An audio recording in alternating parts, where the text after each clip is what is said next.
And that is definitely a tornado. Look at the funnel right up there. Oh, shit. I mean, it's just right there. God. Stay over there. Yeah, really. Wow. That's incredible. That's pretty scary. Where are we? We're in western Nebraska, and I mean, that is like really, really, really close. Hurry. Honey, I'm going 80. Hurry. Everybody else is not. I mean, hurry, hurry, hurry. Hurry.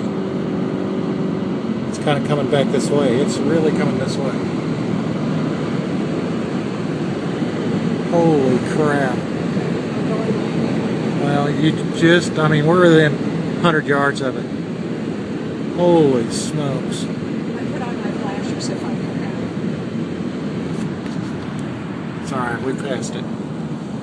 We're past it. Wow.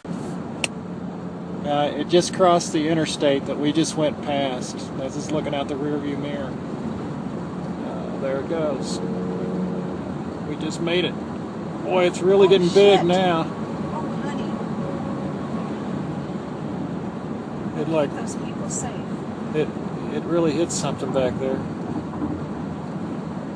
Because the dirt really stirred up. Out on the bottom. Yeah.